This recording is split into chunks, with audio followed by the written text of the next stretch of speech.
Good morning, my dear children. How are you all? All are fine? Yes? Okay. So, got to holidays, Saturday and Sunday. So, free from all commitments, tensions. Yes? No tensions of attending classes, writing notes. So, had little rest, no? Little. Did you get? Okay, fine. So, today we are just going to refresh our previous class. You all remember what we studied in our previous class?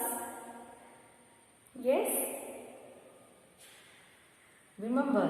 Oh, fine. What was it? Tell me. What was the topic? We were talking about a shoemaker. Yes or no? We were talking about a shoemaker, Mr. Gessler. What was his name? Gessler. Okay, Mr. Gessler. He was a German shoemaker settled in London. Yes? And what was his quality? That we don't know.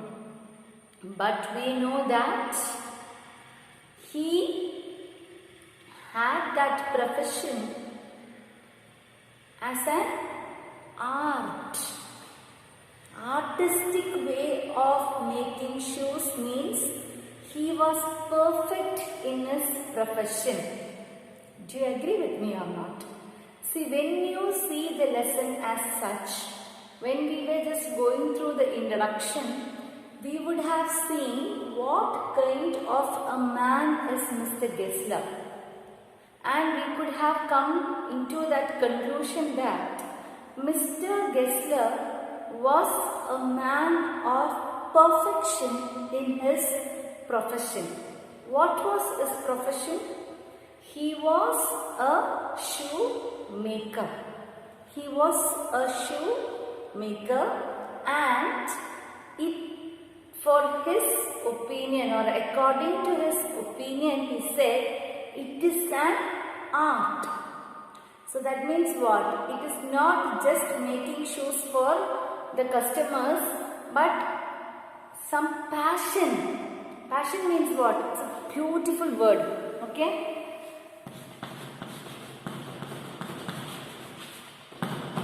Passion means that love, interest from the bottom of the heart. I love to do. I just like to do.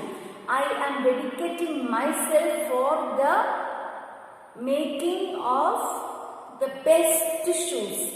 And if anyone is just analyzing myself, they must give the conclusion that he is a perfect man in making shoes. Okay? So that is what we have seen in the lesson quality in our previous class. So now I just advise you to take your textbooks and keep it ready. See, few of them are really happy. I don't know. You can see a smile in the face. They are just bubbling up, having the book in the front and showing me that now we are ready. You just started with the lesson. Yes? Thank you for that. Okay? I like your interest to listen. Okay? So shall we start now? Okay? Can you give me the page number? Who is going to give me first? All are shouting 70. Yes? So it is 70, not 71. Okay? So this is our lesson. Okay? Shall we start now? Yeah. So, we were just talking about a shoemaker, a German shoemaker settled in London, and what was his name? His name is Mr. Gessler. Okay, what was his name? Mr. Gessler.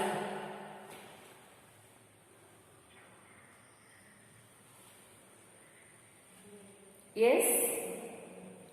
Where we stopped, you remember? We stopped with the third paragraph. So he was living with his brother, and the name of the shop was just Gessler Brothers, not more than that. No advertisement, no display, no campaign, nothing. But still this shop had a number of customers, and they were all satisfied by getting the boots from this particular person. Okay, so we stopped till here.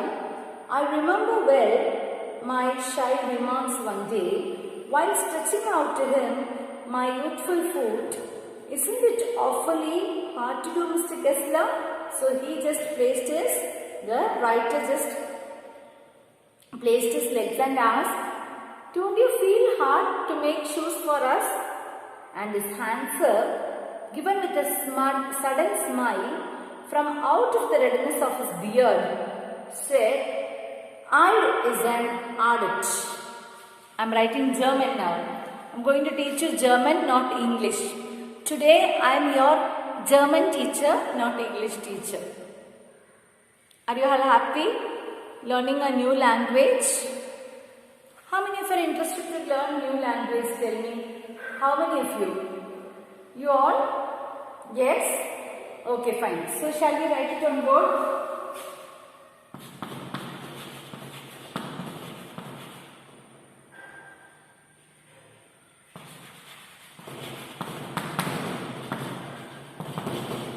So this is German.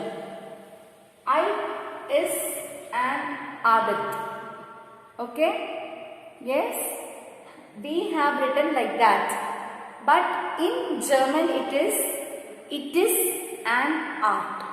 So once when we just translate this into English, we write it as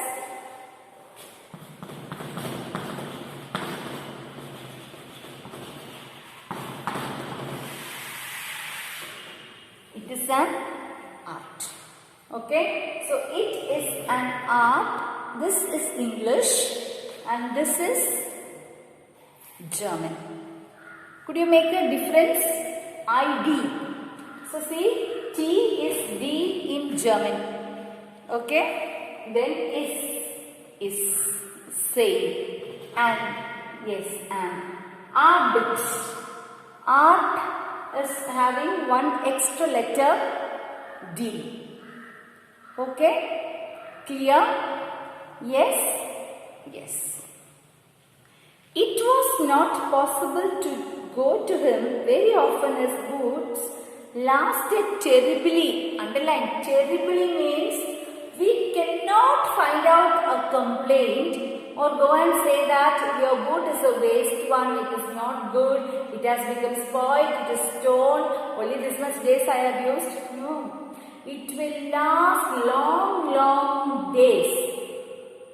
That means I will not or any other customers will not get a chance to buy a new pair of boots if you are getting a boots from Gessler. No need to buy a substitute one. See, nowadays for you and me, I don't know. For you I don't know. For me, when I get the slippers, surely I need to get one as an alternative.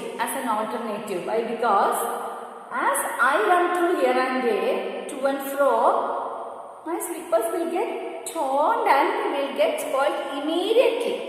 Damaged to the core.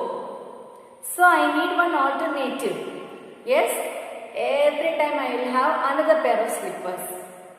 Okay, so as a precaution, because I know as I run here and there to and fro, it may get spoiled or damaged.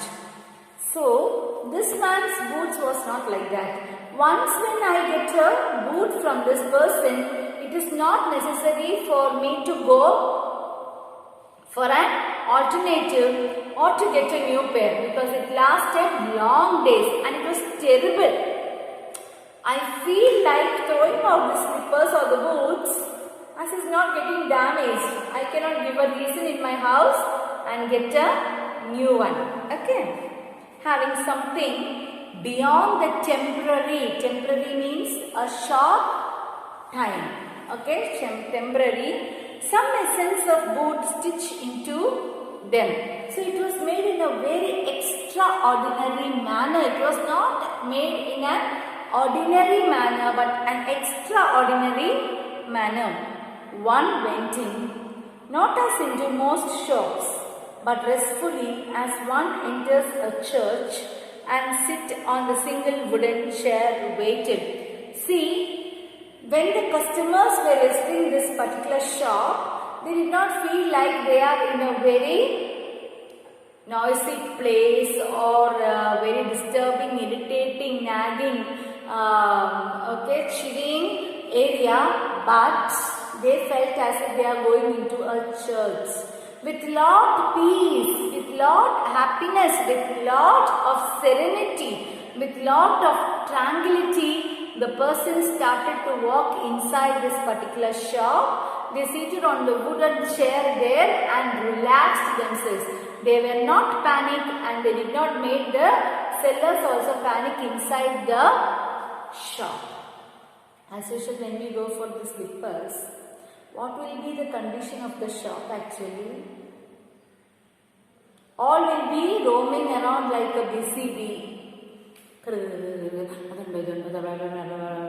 Like that, some buzzing sound will be coming. But here nothing. Whoever was coming inside or the persons who were coming inside were very quiet. They did not trouble anybody. Yes, and started to check their boots. Yes.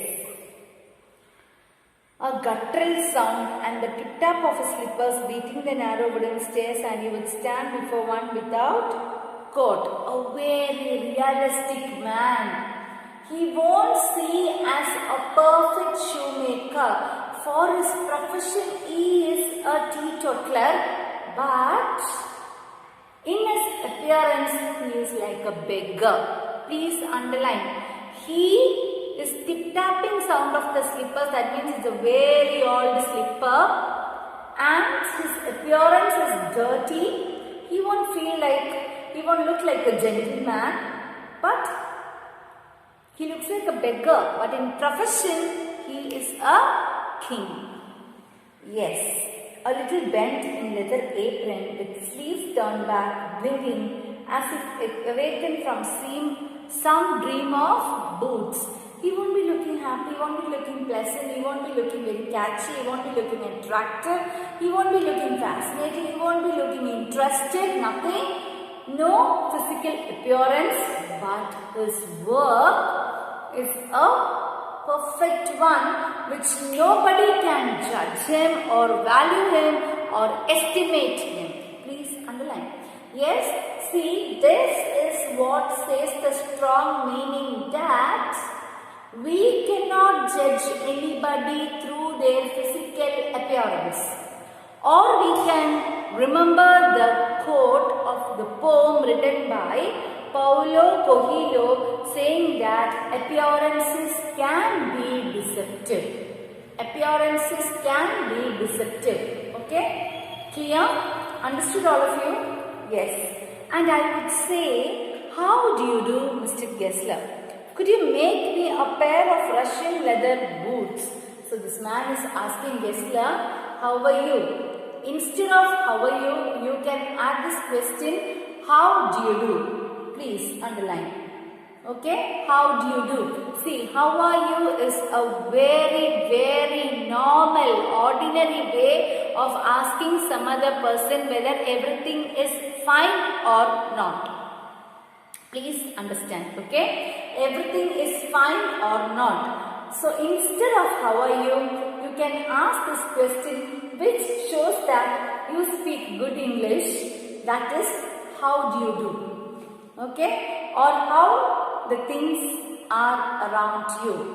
Or how you feel. Is everything fine? All these are the substitute words used for how are you. The normal one. Okay? Yes.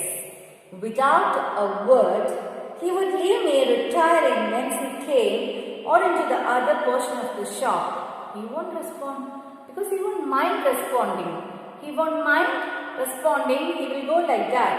And I would continue to rest in the wooden chair, inhaling the incense of his trade. But he will not give response. He will go to the other side of the shop or whatever it is. He will be busy with his work, and I will be sitting in the wooden chair, smelling the incense around, and will be looking the business of him, valuing his appearance, valuing his way of doing works, his perfection in the profession, etc., etc. Okay.